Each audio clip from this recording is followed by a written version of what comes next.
Hallo zusammen und herzlich willkommen zu einem weiteren Review. Das mal vom Lego Illuminations Despicable Me, also ich einfach unglaublich, 4. Set 75580, Minions und Bananenauto. Das Set ist 6 Plus, hat 136 Teile und hat uns im Lego-Laden in der Schweiz 29,90 gekostet. Es hat nur Plastiksäcke drin, 3 Stück und eine Anleitung, wie man es baut. Ich habe für das etwa 20 Minuten gebraucht zum Bauen, aber ich habe es auch mit meinem 3-Jährigen zusammengebaut, darum hat es etwas länger gedauert. Es hat ganz viele Minifiguren. Was mich interessiert hat, als ich die noch nicht hatte, ist, wie funktionieren die? Ganz einfach, also es hat hier ein Fußteil, wo Hände reingesteckt sind. Die funktionieren wie normale Minifiguren, kann einer im Kreis drehen, haben Hände, also Arme meine ich, nicht Hände. Hände, die können drehen und haben einen Kopfteil. Der Kopfteil besteht aus Augen und dem.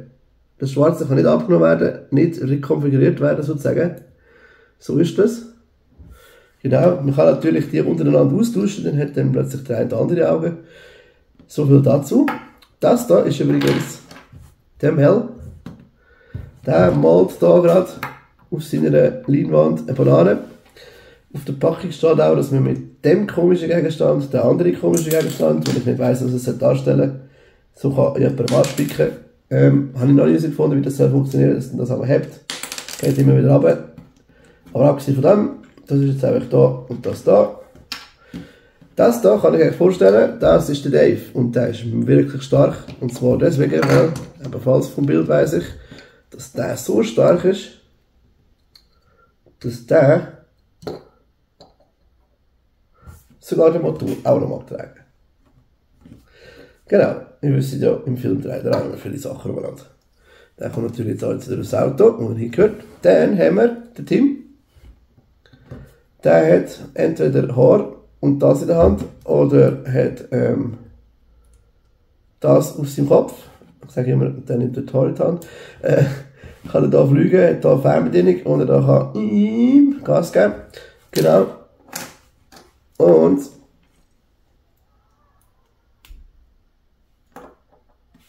hat hier so eine Base Station, wo er so eine Art Zuglauf-Schiesswaffe hat, ein Funkgerät und der Rest ist in die Station.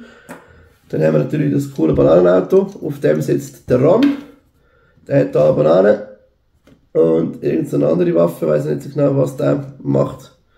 Genau, der hat hier einen Noppen drauf, dass er, also muss man zuerst drauf tun, dass man eine Kappe drauf tun kann. Anders geht es nicht. Sämtliche Sachen haben Prints drauf, nichts hat einen Kleber drauf. Der kann hier montiert werden. Die können in andere Winkel gebracht werden, die Bananen.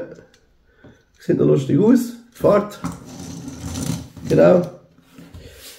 Ich habe das gekauft für mich, für die Stadt, damit ich ein bisschen Minifiguren, die wie Minions aussehen, habe, die die Stadt bevölkern. Ihr wisst ja, ich habe nicht alle Figuren, die ich kriege. Und ja, wie gesagt, hat Spass gemacht zu bauen. Ich hoffe, euch hat Spass gemacht, das zu schauen. Wenn ja, lasst doch ein Like da oder sogar einen Kommentar.